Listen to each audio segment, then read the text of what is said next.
Helen, just to bring you up to speed, Jonathan started off a few minutes ago asking me what, because we were talking about signs and wonders, and he asked if what I'd been experiencing. So I was telling him about Thomas and the lower astral entities, and how I was just most of the way through that. So Jonathan, what happened was he saw within 15 minutes, there were so many, he couldn't put a number on them. They were going in groups, mostly, from the darkness being whisked up into the light. And he said that within 15 minutes, there must have been 100, maybe more. So now what is that telling us? I might have, what I would like to do now is share, and if I can share my screen, you'll be able to see this. If I can remember where I'm at, Skype, share screen, start sharing. Now, can you all see this text? Mm-hmm. Yes. So in December 1995, I was given this message by Jesus. Be not surprised that many souls are lost. And that should be noted here, that this is not indicating that such souls are lost for all eternity, which is what the church will tell us, but simply that they have lost their way on the path back home to eternity or heaven. So he says, for the light of my spirit was deliberately snuffed out from the church of earth by those who have sought riches of earth before riches of eternity. Now here's the real nub. But it is not possible for the Father's purposes to fail, and the light shall be shone in the dark places until all the shadows of death and fear shall have fled away. Rejoice greatly at this, my beloveds, and sing the new song, that my little ones may hear and dance the dance of freedom. That which I have purposed in you shall prosper according to the wisdom of the Father. Be not anxious for any detail. All is well. So let's just minimize all that lot and get you back. So you got to stop sharing, Brian, because we can see ourselves through you. Multiple times. Thanks for the tip. Yes. Right. Helen, just heads up, Brian is recording this chat, if that's okay with you. Yeah, I noticed that. Yep, totally fine. Thank you, though. Cool. Do I see a doggy tail in the corner there? Yeah. Yeah. She's a bit tired. I've got a couple of dead ones behind me here. A what? My two dogs are exhausted from the morning walk. I thought you said dead ones, and I was like, that's got to have another meaning. We tuned into another wavelength. Dog tired. Yes, Dog tired. Sorry, Brian. So Thomas, from the first time I connected with him about 7 or 8 months ago, when he looked in very bad emotional and mental state, he's now joyous. His countenance is bright. I mean, literally, just talking at the physical level, he looks very, very different from how he was when I first connected with him. So he's now found that he is able to, instead of being completely out of control, he's gaining control. Now, the reason why I wanted to share that message from 1995 is because Jesus said, the light shall be shone in all the dark places, or until all the shadows of death and fear shall have fled away. Now, the lower astral, which we've all heard of and don't want to get too involved in, how many million souls are there or have there been in that place of darkness? Now, what I see Thomas as having done is being a kind of intermediary in getting the words that the power of Jesus's name is able to deliver us from any situation if we are willing to call upon it. And so that message that Thomas has been sharing with those in the realms of darkness has spread out, because it wasn't just Fred and Bill who heard, but others around heard, and they've been, it seems clear, have been sharing and decided that they will ask for help without Thomas having to be the intermediary and persuading them. They've persuaded themselves. Now, what that is saying to me is that Jesus's message of 95 is a kind of prophecy of what is now taking place. The light is being shone in the dark places, and so the darkness is effectively in the process of disappearing. Now, if there's anything to rejoice in, it's got to be that, because it's a very powerful indication that the kingdom of heaven on earth is now manifesting, emanating from the within of us all. Those who are eager for it and ready for it, more energetically, if you like. Those who are just beginning to realize, they'll be a little hesitant, but it's all moving in the right direction. So we're going like this, and we're about here now, and not long before we'll be in direct vertical axis contact and unity with the source of light, love and light. So that's where we are, the whole sonship of God. I should say one ship for your benefit, Helen, because sonship could be considered to be a sexist statement. It's okay. Helen's cool with that. Besides which, we have all been male at one time and female at another time in various incarnations. So it's all, we've made it all up. I don't believe the source of all has gender on its agenda. No need for pronouns. No. So there's quite a lot of other things been going on, Jonathan, but that is a good indicator that things are moving ahead. And so now, if I may, with permission of you all, I would like to share another message. This is a very short chapter from the second book in the Kingdom series. Jonathan, I don't know if you're familiar with this. I'm going to share my screen again. While Brian's doing that, just to let you know, Helen and Jonathan, if you wanted to walk from Toowoomba to Adelaide, it would take you 16 days, according to Google. Right. Better get started then. Make sure you pack I think lunch. I think it might be like 160 days more than 16. That's a long way. It Yeah, is a long way. it's a 20-hour drive, apparently. So, Jonathan, I don't know if you're familiar with the fact that I've written 7 books, and this is the second.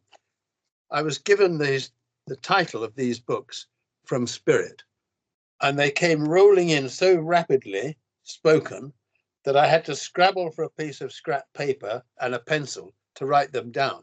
He wasn't waiting for me, he was just reeling them off.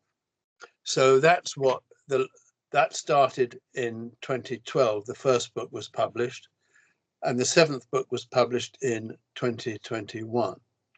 So now what I would like to do is, can you see this? Yep. Yes. Okay, this is chapter 8 from the second book. And Jesus says, this is an extract from a longer message. All who come to the table shall be given, and none shall be refused. let this be your message from your heart, that darkness which enshrouds souls in despair may be lifted, to reveal to each one the light of his or her own within.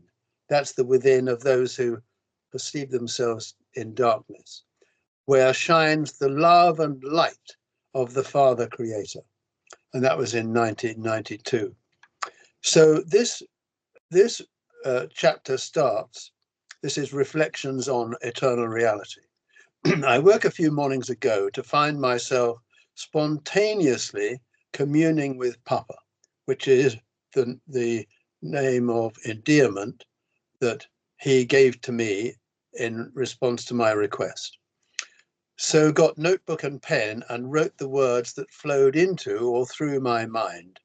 It was ostensibly as if I was speaking the words to him, but at the same time, it was he who was placing the words for me to express, to provide further clarity. And I'm not quite sure why I've got that. I'm going to delete that, and it won't go away. I share these words here in hope that they will help extend clarity further through the confused, illusorily fragmented mind of the sonship. Papa, you are in me every moment, and whatever is said here is not just for Brian, it's for the whole sonship, any who are open to it and willing to see that this applies to us all. You are in a part of my mind of which I am not consciously aware, to which I am not yet fully restored to wakefulness.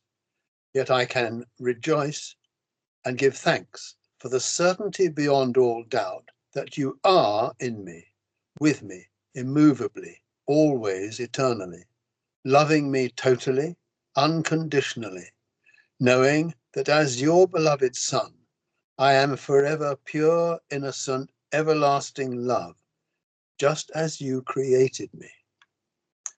It seems absurd, ludicrous, that I could choose uncertainty about everything, including my own identity, and try to hide from you in so many masquerade costumes that I should go to such lengths, even fabricating idols, such as fear-based religion, to prove to myself that the unrealities of separation, guilt, and fear are real, arising from my own sinfulness, for which you are set on punishing me, and that sacrifice is the path to salvation, to deceive myself into forgetting to laugh.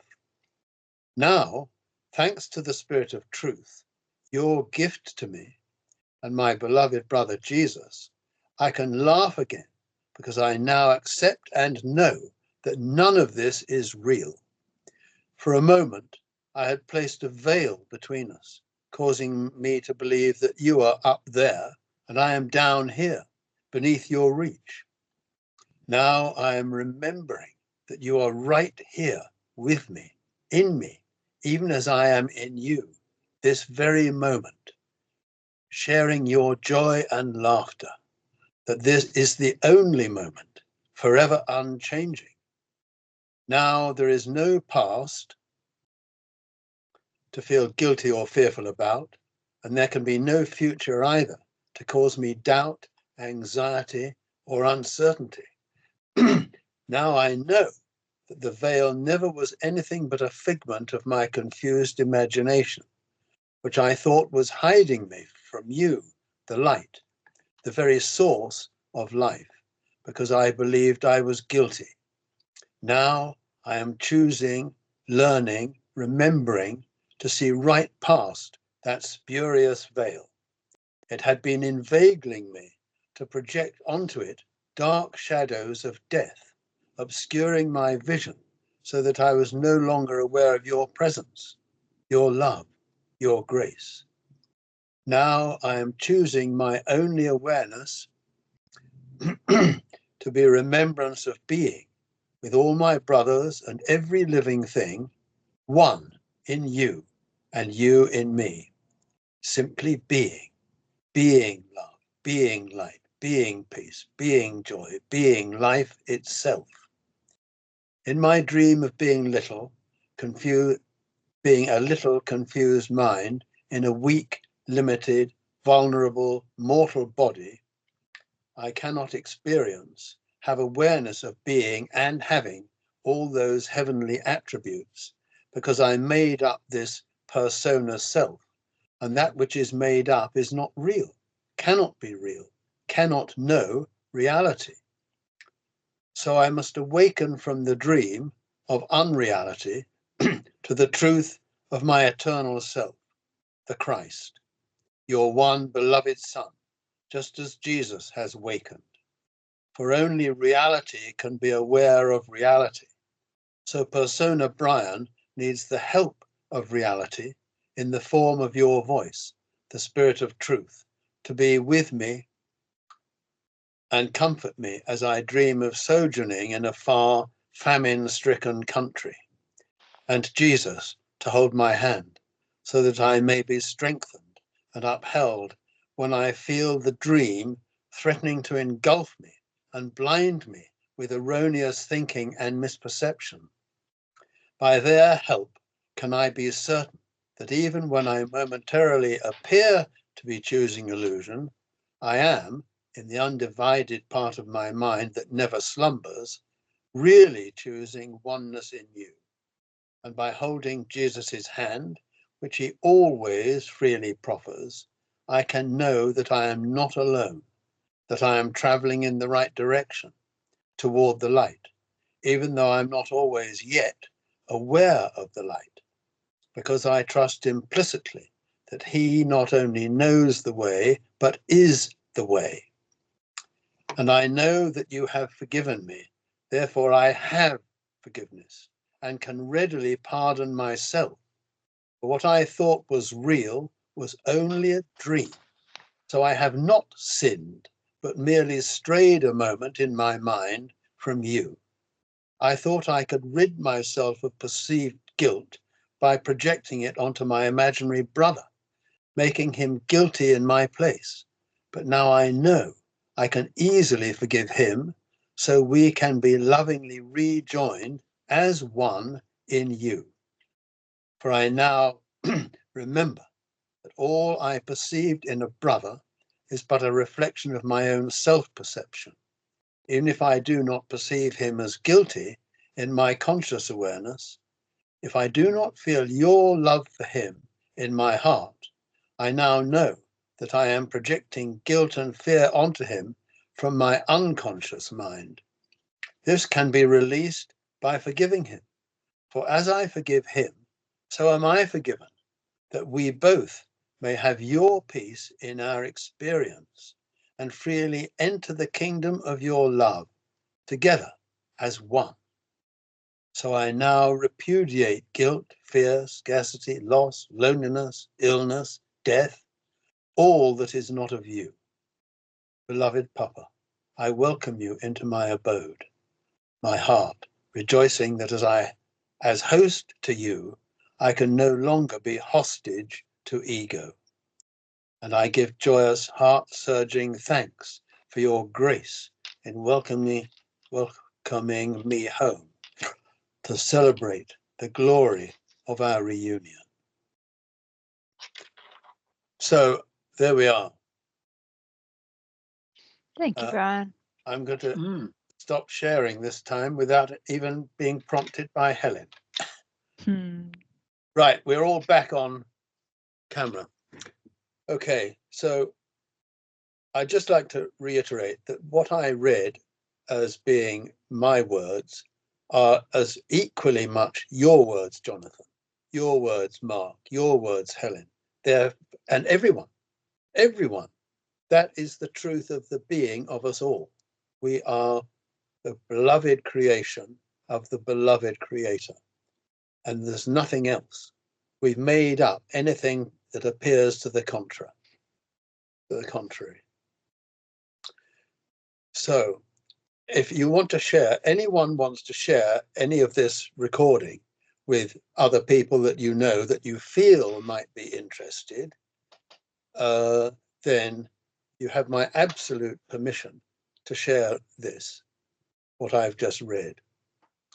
And it's in that second book, Mark.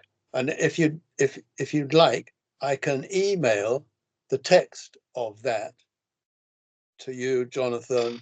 Helen, you've got those books as well, so you can find that in book 2. And Mark also, of course. So there we are. I'd appreciate the email. Thanks, Brian. I need to get myself moving and get hold of your books. I've read plenty of extracts. I probably need to read the whole lot now. There's only about 900,000 words in them, so that's the total. 7 books. That's more than the Bible. But one step at a time. Yes.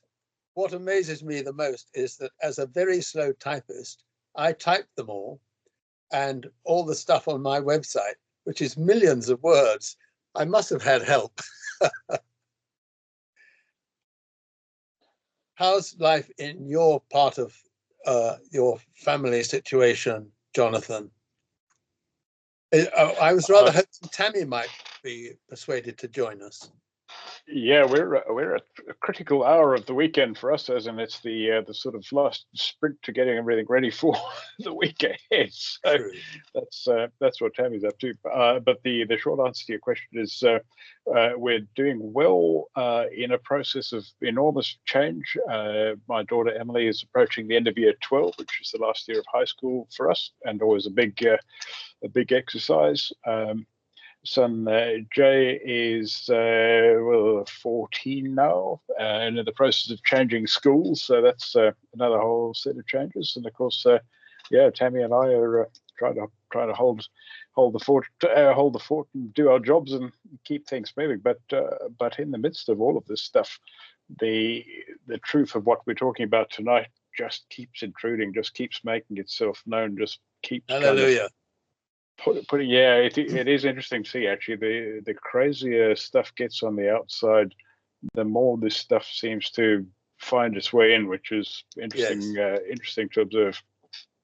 Well, Jesus said to Olga Park, who was my spiritual mentor back in the 1960s, and she was 74 when I met her in 1965. Jesus said to her, "When all around is chaos and disarray, then rejoice, for the kingdom is at hand, even at the doors." And so a lot of people have said, why all the chaos? Why the confusion? Why the turmoil? Why don't we just get into the kingdom reality? Well, the explanation for that is we have God-given free will, and that is sacrosanct. So Jesus can't just come charging in and say, "Okay, chaps, listen up. Here's the way it is. This is how it's going to be." He has to have our agreement, our willingness, our participation. And the world is in darkness, spiritual darkness, the opposite of the light of heaven. So if the light of heaven is going to come into the earth, we've got to allow the darkness, all the lies, the cheating, the embezzlement of politics, religion, medicine, everything, to become exposed, so that the mass of people can see what's actually going on, and the cover-ups be brought to light, so that we can say, okay, I don't know what Australian politics is about, but we appear to have just taken a dive into deeper darkness, politically speaking, and that's not intended to be a political statement. Just an observation. Just an observation, not a judgment. And so it's all coming to light. And so people can then say to themselves, I don't want this anymore, If this is the way things are, but it's been hidden from us, politicians and religionists tend to tell us half-truths, and half-truths are lies, because they don't want us to know the whole truth. The truth, the whole truth, and nothing but the truth, so help me God. So it's all coming out, and people here, and probably anywhere else, especially in the US, and things are pretty bad politically in Canada at the moment, we can say, I don't want this anymore. I'm choosing anew. I'm choosing for truth, truth with a capital T. And it's my perception that in the kingdom of heaven on earth, which is emerging right now from the within of us all, which is where the truth lies, the spiritual reality of our eternal being, it is emerging that my awareness has arisen to the point where it is inevitable that there can be no party politics in the kingdom of heaven on earth, because party politics is about division or opposition, and the kingdom of heaven on earth is about unity. There's only all seemingly fragmented minds and perceptions being reunited by love. And party politics, where you've got this party in opposition and this party in government, and they're being paid by the taxpayer to try and bring these people to book. Madness. What a waste of energy. There's no waste with Papa. It's all about love. I don't want to dominate this conversation, so may I turn over to someone else? Helen, sweetie, please tell us about what's happening with you at the moment. Well, that's tricky. No pressure. Yeah, no pressure. I actually want to know, didn't this conversation start about signs? Didn't you say when I Signs jumped on wonders. that you and synchronicities? Yes. Yeah. Which so we missed the first few minutes of. Yeah, sorry. I take forever to eat my dinner, and my dinner took longer to cook. So well, how did that conversation start? I mean, I love signs and synchronicities, and is everyone getting lots of them? Well, this conversation really started because Jonathan and I haven't connected for what, a year or something? Is it, Jonathan? Yeah, about that. Quite a while, anyway. So he said to me, okay, so, and I think there was reference made to signs and wonders. So he said to me, what signs and wonders are you experiencing? So I started telling about Thomas and how he's being liberated from intrusions by the lower astral and helping those in the lower astral to be received up back into the light. And I think that's somewhere in there that you joined us. Yeah, I didn't get to talk to Thomas about that. So just for Mark and Jonathan, you haven't met me before. I met Brian because of Glenn Hoveman, the publisher of A Course of Love. Yep. And I guess Glenn probably considers me to be a Course of Love facilitator. I run a weekly Zoom group where we all read together and discuss the text. He thinks very highly of you, Helen. Glenn does. Thank you, Brian. Yeah, he thinks the world of you. In spite of being Australian. Cheap shot. Ignore that. He didn't even complain about my accent, which was quite something. Yeah, so I love to help people on their spiritual journey and expand their ability to choose love over fear, basically. And terms of signs and synchronicities, I think everyone's actually really challenged at the moment. The energy, to me, the energy of the planet's changing rapidly. Yes. And anyone who's not keeping up is just being slammed, literally. Like all their fears and resistances and blockages and all the spaces where they're not letting the light in are being exposed, and they're getting the choice. And it'll keep hitting them until they say, okay, I surrender, I'm going to join for the light. Yeah, and of course it's hitting us too. Like I'm getting plenty of opportunities to say, I think I'll change that. Yeah, so I just think everyone's being challenged right now. We all have to keep consciously choosing love over fear at all times. Yes. Yeah. And as far as keep on keeping on, helping and being willing to help someone who's calling for help, about 19 years ago, I was contacted by a gal called Julina, who lives in Texas. Now, she is married with 2 offspring. She had a terrific car smash in which she died several times on the operating table. Just about every bone in her body was broken. But she started to become aware of her mother in spirit. And then she heard about me, and she started writing emails, 2,000 words or so, asking for help. And I don't believe that an email has been answered until it's been fully answered. You can't just answer part of it and leave it at that. So this was taking me a lot of time, and this is 19 years ago, and I wasn't at the place where I am now. So I said to Jesus, I don't feel as if I can help this gal, Jolina, but I want to be like you. So I don't want to abandon her.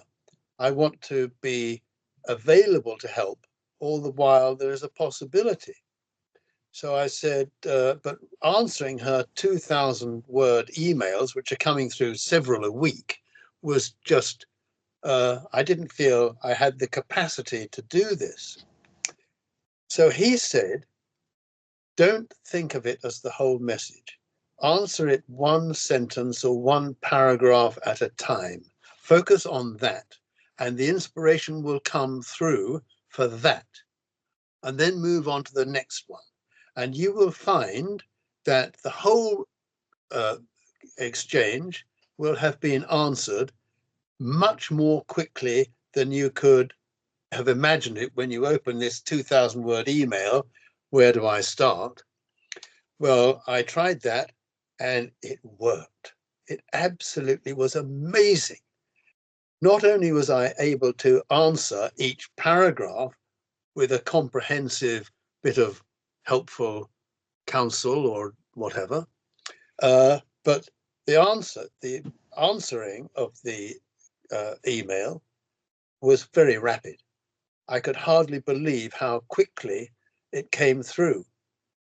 And then her son, her 30-year-old son, 9 years ago, was murdered. He was beaten to death by 2 people that he knew. This is in Texas. They dragged him from his home, put him in his own pickup truck. They drove him out into the desert and they beat him to death and left his corpse in the desert. So Jolina was, as you can imagine, she was utterly distraught. And so she came to me wanting some help. How could I bring comfort? So I decided to make a connect. The son's name was Mark, with a C, not a K. And so I decided to see if I could connect with Mark, which happened very easily. He was there waiting for me. Because I said, if you've got a message for your mum, please tell me so that I can share it with her, because she wasn't able in her own perception to have awareness of him. So he said, being beaten to death was nothing. After the first blow, I was out of there. I didn't feel anything. I was completely at peace. There was no pain, no suffering, no anxiety, nothing. I was just completely at ease.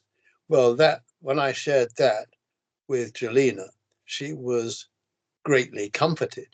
And over some time, she has become aware of Mark herself.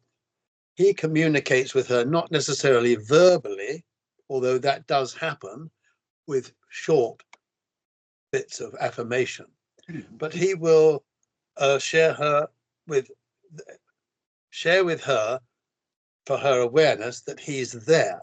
And it'll be by selecting, she's got an hour's drive to work each day.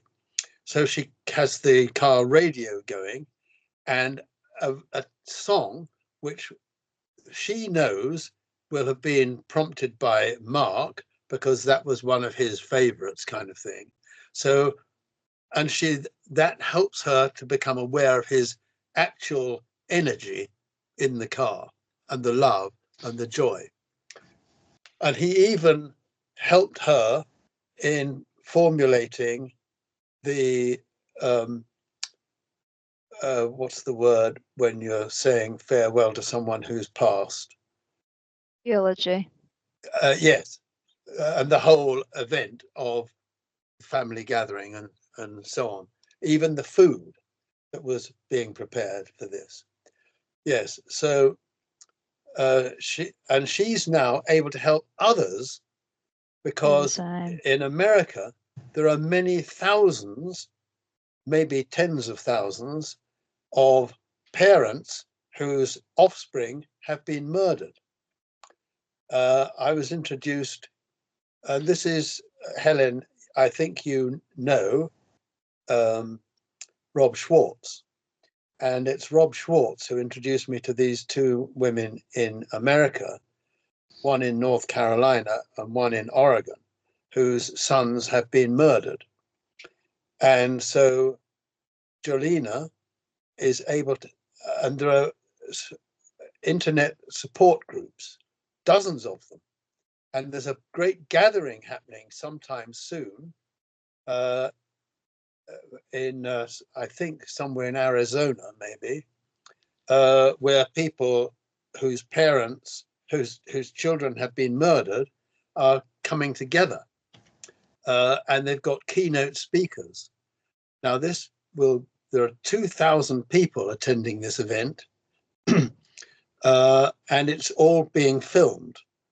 So hopefully some breaks through with authorities who are denying that there's such a thing as the afterlife or any connection with it. And the church is saying we mustn't have anything to do with contact with spirit other than with Jesus. I mean, the whole charade is coming tumbling down. And a gathering of 2,000 people, I think, in fact, I know that Suzanne, what's her surname? Giesman, who's a top-notch communicator with spirit and has been interviewed by Rick Archer and various others. She's going to be one of the keynote speakers. And she has clout. I mean, big clout. Brian, looking at their website, it ends today. It's been going since the 22nd. Right. And it is in Phoenix, Arizona. Right. They've got a who's who of all of these people. I mean, perhaps you'd like to share that link with us, Mark, so yeah, we can have a quick shifting. Yeah, absolutely. I'll do that. I think that, I just wanted to go back, like I didn't articulate sort of my point very well, but Brian did it for me. So, when we have... Sorry to interrupt. I don't know. It's okay. I mean, isn't that the nature of a conversation? But when we have, I guess, faith or knowing of our direct connection with Source or with Jesus or with Papa or whatever we like to call it, then we have that ability to take on the task of helping people that we don't initially feel like we have the capacity to help. Or, and we can just take it one inspiration at a time. But that's where I think we're all being challenged right now, is to strengthen our direct relationship. It's all about direct relationship now. We're not only being challenged, we're being helped. Oh, absolutely. Even though we're not aware of that help consciously, he's with us every moment. That's Jesus, by the way, Jonathan, in case you hadn't. Can you see that? I can see that. In fact, I sometimes visit him in that picture when I'm having a little meditation. I go and sit next to him on that hill slope. Oh, wonderful. Nice. Yes, I like it. In fact, I love it. Please, Helen, carry on. Oh, no, I'm kind of done. not very expressive tonight. So, Helen, how often do you go to your rooms and open up the place where people can come and visit, pop in and see you? Is that every day? Yeah. Weekday? Yeah. Wow. That's very so bright. The word is spreading and you're getting visitors. Sort of. I needed time after it's a bit of a story. Setting it up was exhausting, basically, and I needed time to rest afterwards.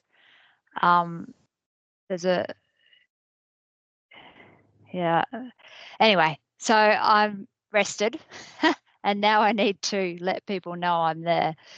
So it's also really hard to express what I do. Well, I find it quite hard to express. So at the moment, I'm testing out by telling people I help those who sense and feel energy but don't understand what it means and finds it too confusing and overwhelming. And the people who understand what that statement means ask questions, and the people who don't have a clue what I'm talking about are like, oh, that kind of sounds interesting. What's for lunch? Yes.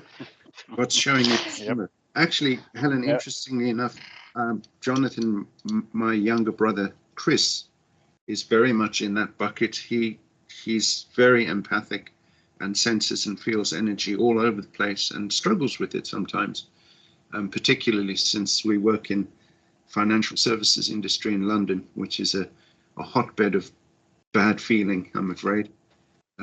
Bad energy. Bad energy, yeah.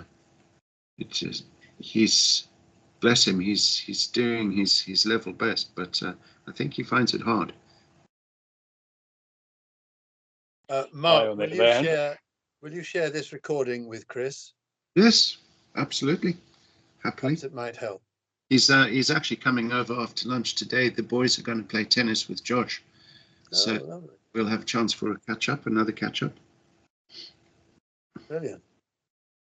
I was just about to say that Christopher's got all the sensitivity. I'm as dumb as a box of hammers when it comes to that sort of thing. I walk around blithely unaware of most things. A box of what?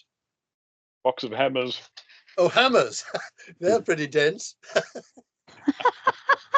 No, come on, Jay. You're all heart. You do yourself an injustice. I'd say maybe, so. Maybe. You're a heart-centered soul. I can tell that, Jonathan. That's the most important thing. Yeah, what did you mean when you said that, like this stuff keeps intruding in your life? Like every time you have to slow down to let it in, kind of was the picture that I got. Yeah, no, you're not wrong. What seems to be happening on a daily basis is that just challenge after challenge after challenge. You can think of them as tests or little exams or little opportunities to try out the skills. Yeah, but now that I'm aware of it, it's so obvious that comes another one of those. Right, okay, didn't do too badly on that one. Here comes another one. All right, screw that one up. Here it comes again. Right, okay, Yes. let's try it again. But wrapped around that, it's qualitatively different in the sense that it's not just a normal, what I would regard as a normal day's work dealing with stuff. And we all do that. This time there's almost this kind of sense that these things are being fed into your environment, into your world, so that you can have another go, and sort of, but in the context of being supported and helped and what have you.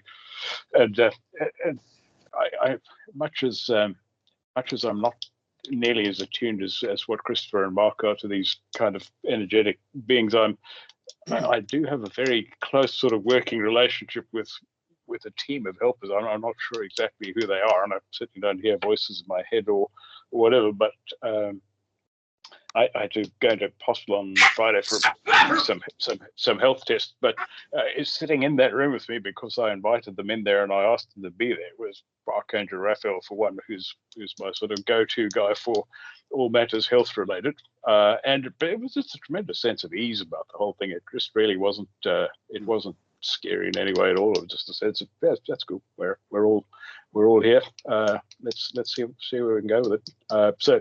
Yes, hey, I guess my sensitivity is different from what Mark and Christopher are. We're all different. Yeah. Well, you have we're all different. What could be termed with one word, awareness or awarenesses. You may not hear words, but you have awarenesses. And in many respects, that's easily as important, and in many respects more important, like what you've just described, being with the whatever it was you were doing with the medics, having the sense, the awareness that you were not alone. That's worth a lot. Presence to invite them in with you, because like direct relationship. Yeah, well, I've got two things to say. So I've got a girlfriend who's going through a divorce. Anyway, so through this whole process, she's asked for awakening. She sort of went towards this way. Anyway, she's asked for awakening, and she wants it yesterday. Yesterday, please. Don't we all? I'm in a hurry. Anyway, she says to me, every morning when I get up, Helen, I get slammed with this feeling. It's basically an unpleasant feeling. And I said, oh, really? How long's that happened? Only in the last few months. I said, okay. And what were you used? What was your morning like? You know, say 5 years ago, what were mornings like for you then? Because I was trying to figure out if it had something to do with the ex-husband or not. Anyway, she said, oh, no, normally I get up in the morning and I'm full of beans and I'm ready to go and I just tackle the day and I get all my good stuff done in the mornings. I said, oh, right. That's interesting, isn't it? Did you ask for this spiritual awakening to be done yesterday? She says, yeah, basically I did, yeah. And I said, so Spirit's handing it to you on a silver platter every single morning and saying, deal with this. The next morning, deal with this.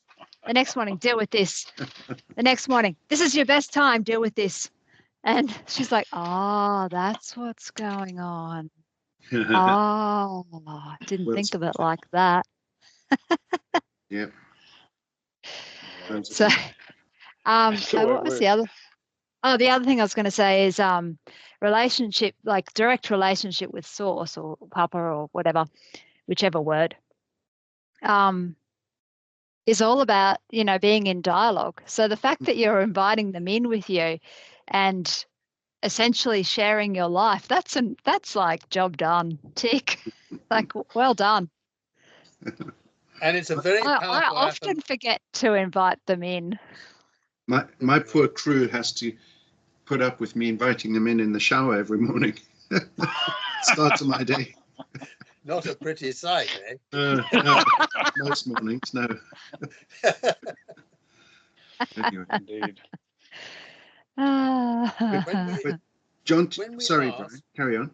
Well, I was just going to say, when we ask, we are always answered.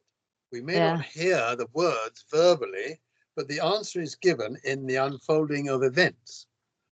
So inviting the presence with a capital P in, whether it's Jesus or others in the realms of light or Source, whatever, inviting always gets a response if the inviting is sincere.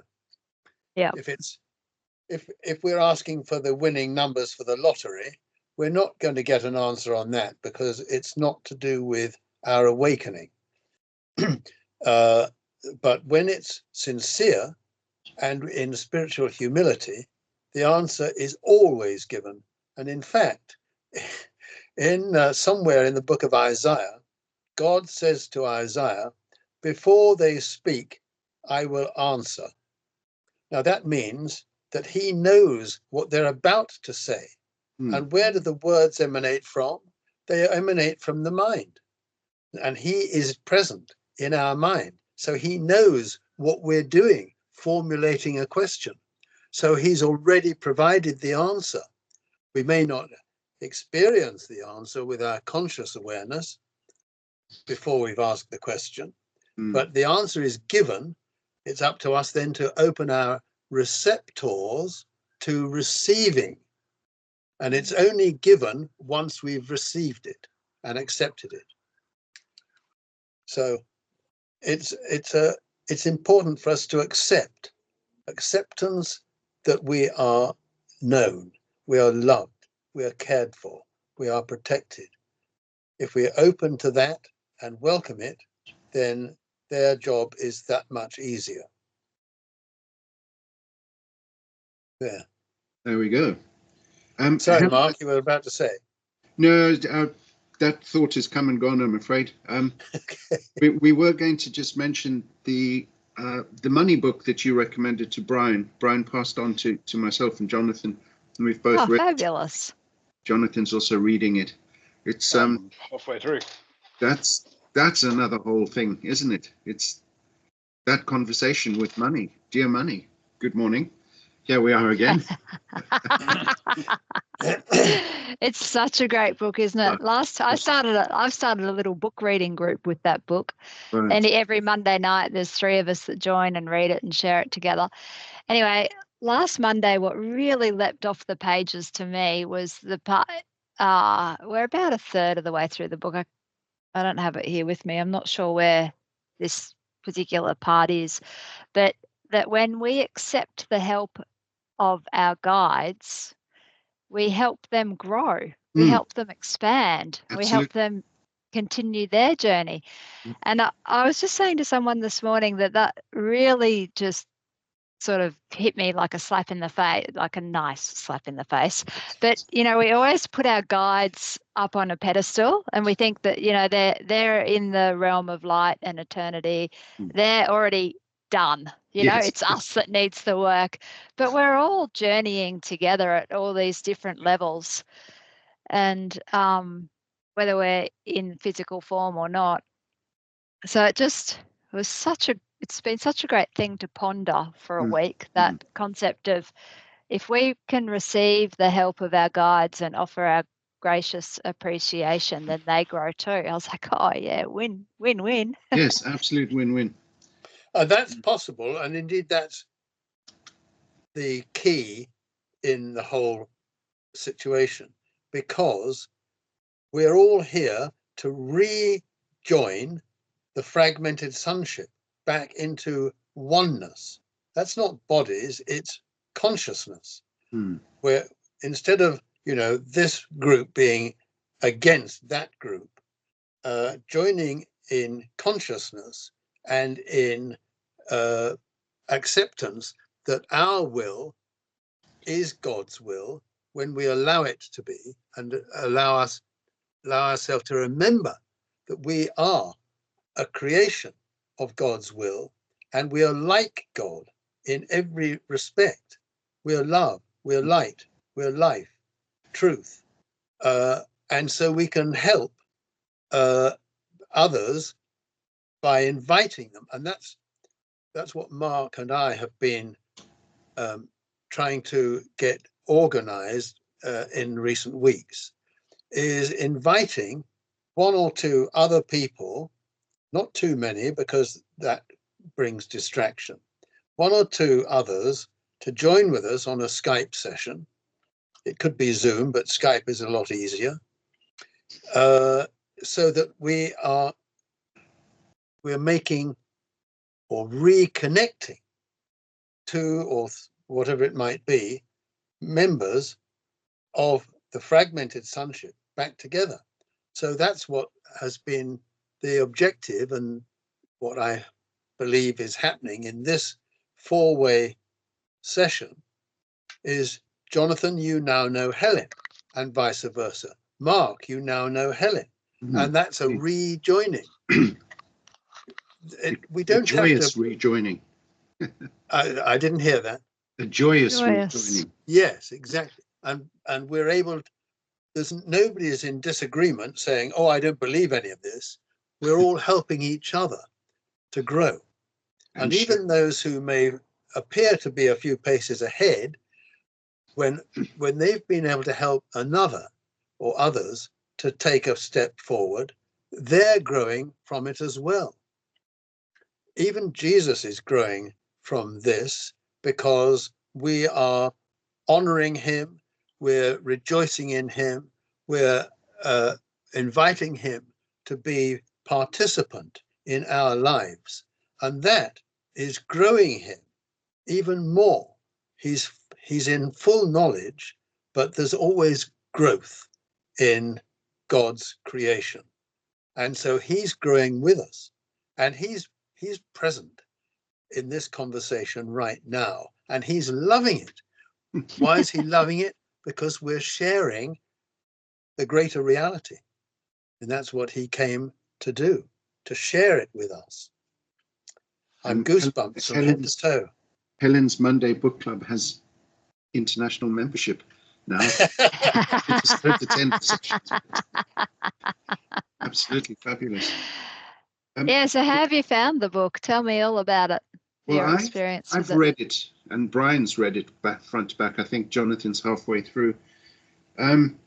It needs revisiting, of course, because there's so much in it. There's layers and layers in there.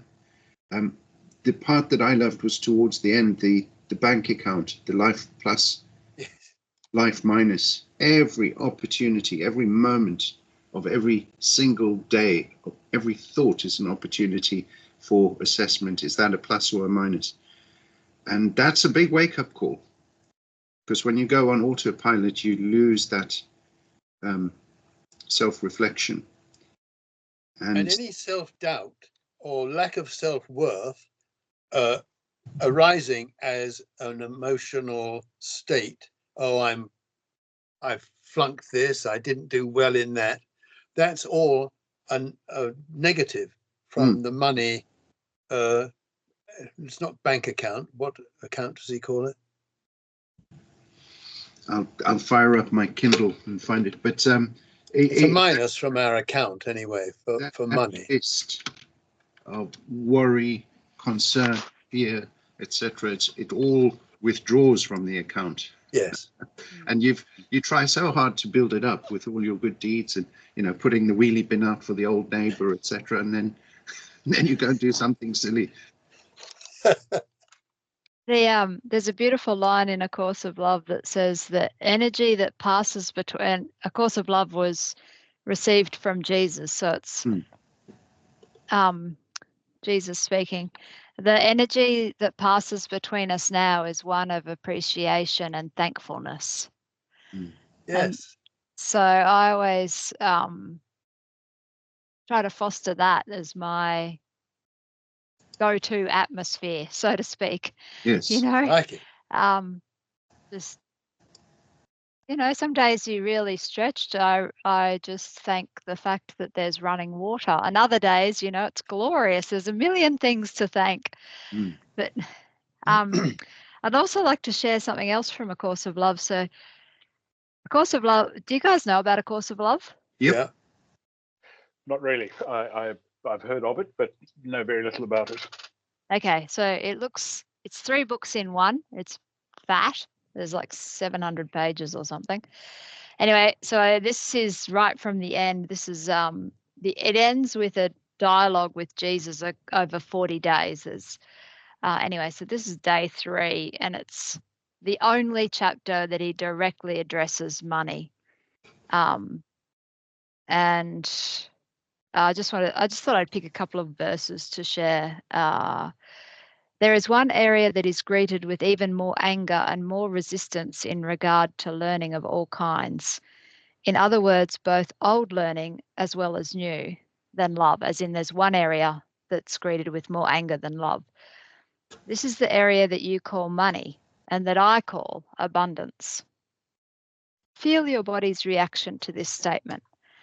Some of you will feel the excitement at the idea of this issue finally being discussed, but be aware of your feelings as we proceed. For I tell you truly, here is where your greatest anger and your greatest lack of belief and acceptance lies. Mm. And then he goes on to say, you think you can learn another language, you think you can learn to be spiritual, or before you think you can learn to make money. And then it's about how much shame and pain and heartache we all have over money. And even if we have money, we all have fears that we're not going to have enough money.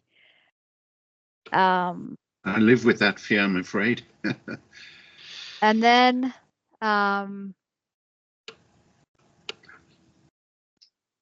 for you are quite certain that there is a secret you know not. There is, and it is a secret I will try to share with you here, if you can let your disbelief and anger at this suggestion fall away. I know you expect a flowery answer, and surely not one that will be a 1, 2, 3 steps to abundance answer, but I will try to address you in an in-between tone, one that will not cause you to feel spoken down to or incite your hostility, one that will not only be truthful, but as practical as you need it to be. You have been told that the time of the Holy Spirit and the time of a need for an intermediary between yourself and God is gone. You have been invited to know God directly and to develop a direct relationship with God. It is only in knowing God that the relationship of abundance will be made clear to you and break forever the chains of want. Mm. A little further on, do you not see that you are the entry point, the only channel through which all that is available in unity can flow? Abundance is the natural state of unity and thus your natural state, just as certainty rather than uncertainty is your natural state, just as joy rather than sorrow is your natural state. What you are being asked to do here is to open the self of form to the place of unity, thus allowing this divine flow of union into the elevated self of form. Yes. Woo. And I just want to find one more, 2 more little bits. Could you take 2 more little bits? Oh, yes, Go please. for it, kiddo. Please. You might, so I've skipped a couple of pages. You might argue now that what you do with great ideas and so he's set the scene that we, in our current way of thinking, we think that we have to have great ideas or great talent to trade for money, basically. You might argue now that what you do with great ideas and great talent is of consequence, and this is true. A great idea or great talent that is not brought into form, that is not expressed, that is not shared, is no greater than a seed not planted. But the gift of the great idea, the great talent, must be first seen and recognized, acknowledged and accepted, before it can be brought into form, expressed and shared. What good would it do you to say, if I had a talent, I would accept it and receive it, express it and share it? If I had a great idea, I would accept it and receive it, express it and share it. And yet, you continue to think that if you had money or abundance, you would accept it and receive it, express it and share it. This if is all that stands between you and abundance. Mm. And then a little further on, active acceptance is the way of being in relationship with all that flows from unity. Wow. Fantastic. Yeah, that's huge. It's so big. Brian, in the money book, it's called the vibrational bank account, the VBA. Right. And it goes on chapter after chapter, how to draw down from your VBA, how to add to it, how you lose from it, etc. And of course, it is all about vibration and energy. It's fabulous. I mean, even Rob Schwartz says, you know, if you want to look for something to be grateful for, just the air that you breathe for a start. Yeah, running We'd water. be in a muddle without it. Yeah. Yeah, for sure. This what you've just said. Carry on, Mark. Sorry, I was just going to say, this dog always comes when Brian's on the Zooms. He will not leave me alone until I've picked him up and he can sit and look Brian in the eye. Oh, Blackie boy, you like Brian, don't you? Sorry, Brian, I interrupted on behalf of Blackie. Trouble. It's quite interesting about the word just used from the money book wasn't potential, but I'm drawn to an event that happened in the autumn of 1966 when I'd been visiting Olga, and we went to her prayer sanctuary at home time for prayer. And Olga said to me, "The master is here and he is speaking to me a message for you. I will repeat it to you and you can speak with him direct. Any reply he gives, I will relay to you. He is saying to you, what is your desire?" I was considerably intimidated by this experience of him, whom I had always understood to be the Lord of life, etc., speaking to me and indeed asking a question that I thought might land me in difficulty if I could not come up with the right answer. I think I'd be equally that way. Yeah. Not that he appeared to be speaking in a threatening way, but this was, after all, it seemed to me, the boss, and one needed to have the right answers for the boss, or there might be trouble. So my naivety and the doctrines of the church had led me to believe. I said very hesitatingly, "To serve you according to your will," or words to that effect. It was a vague and non-specific statement because I had no specific answer to the question. But I believed the whole objective of service was to do the will or bidding of the Supreme Being and or his anointed messenger, whatever that will might be. His reply was surprising to my young, inexperienced ears.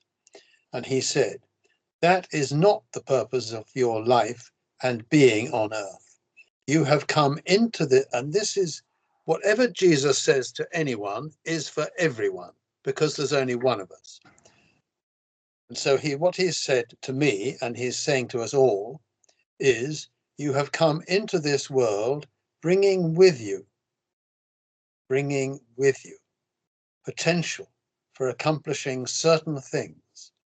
My purpose is to assist you and guide you in discovering what your potential is, so that it might be developed and fulfilled in your earthly life. Consider this carefully, my son, so that you may become aware of this and grow in your understanding of it, that in the fullness of time you may bear much fruit according to that inward desire and potential.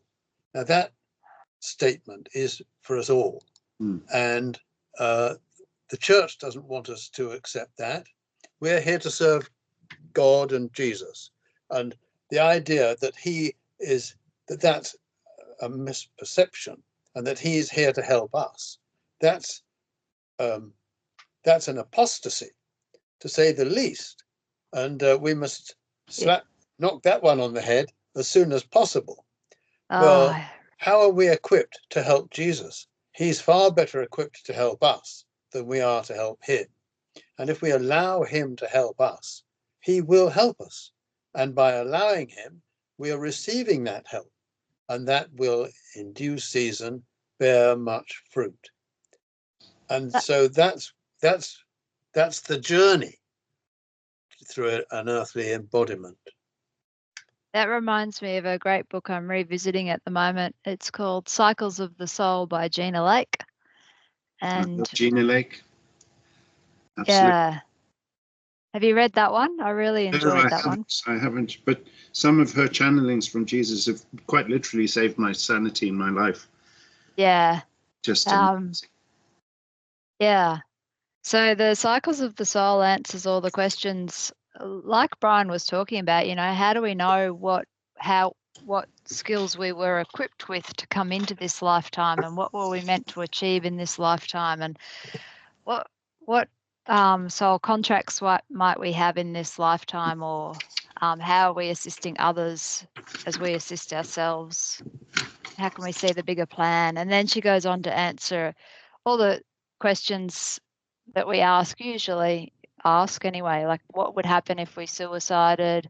What's that mean for our life plan? What's it mean when others suicide? What's it mean when someone's murdered? What's it mean when, just the bazillion scenarios we can think up to end our physical experience. And anyway, I'm revisiting that book at the moment because something came up for me about soul contracts. Thanks, Helen. It's a great book. Look at that. I love her to bits. I've rewatched her interview with Rick Archer a number of times just to see her. She's lovely. Yeah. Talking these soul contracts, one of the darker ones I heard was a chap did commit suicide after an incredibly difficult life, and apparently his team of guides said to him, "We're surprised it took you so long. Well done," because he had taken on way too much. That's harsh. I know. So, surprised it took you that long to top yourself, but there we go. Now, next time, choose less difficult things. I think is it in A Course of Love, Helen, where Jesus says, makes the observation about suicide, and he says, what really surprises me is that so few people are killing themselves when things are so awful. Well, that's a paraphrasing. But he was expressing surprise, anticipating that more would kill themselves. Well, I dare say there are still plenty to come. We are the brave ones or the foolhardy ones, whichever way you look at it.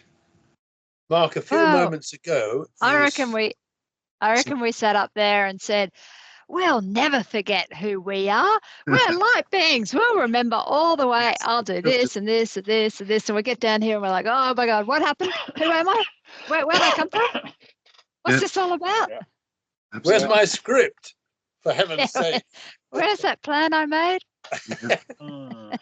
Well, Jonathan, Chris, and myself somehow chose 1970s apartheid South Africa as a landing point, which is in a very rural part of South Africa as well.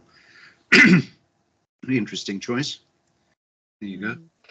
And you've come a long way since then, with no disrespect to your mum and dad. Physically and metaphysically. Yes. And you said a few minutes ago, Mark, that fear of lack of money has been occupying much of your attention lately. Well, I can tell you it's been occupying much of my attention for about 50 years. And it's only in the last year or two, and helped by the money book, that Teresa and I have been able to actually move beyond that fear of scarcity. Yeah.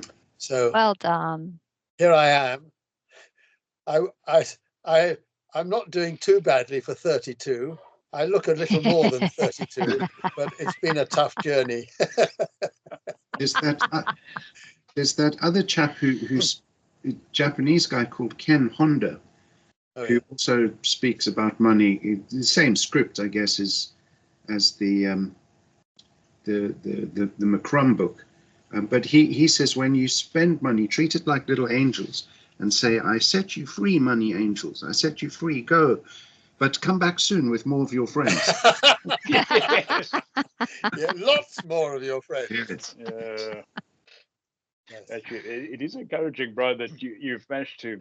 That it's encouraging that you've shared the journey that has taken you to get to being another. Because Mark and I are in a similar boat, and I suspect it's a chunk of it that we've inherited from our parents, because that's always been a central kind of pillar of their mental framework. It's been always this anxiety about not having enough money, and it's alive and well in my head too. I know I'm frantically trying to unlearn all of that stuff, but yes, it is a heck of a tight knot to try and undo. My mother had that. She was always in the scarcity consciousness. We didn't have money, just enough to get by on, but my dad was so easygoing. He never expressed any indication of being concerned about money. He just lived from day to day, did what he was a farmer, and he just did the work, and everything was fine.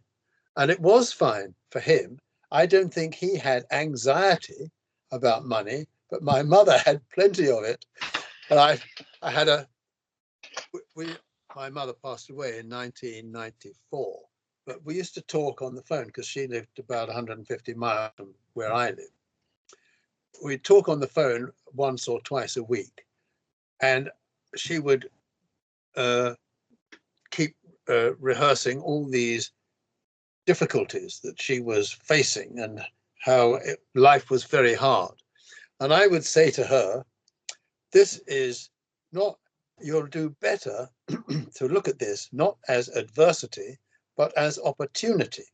And I'd say that to her again and again and again, because she kept inviting it by the nature of her dialogue. And so on this particular occasion, where she was sharing all these difficulties and adversities, and I said to her, this is an opportunity. You're just not looking at it right. And she said, I wish Jesus would stop sending me so many opportunities. Well, this has been joy for me.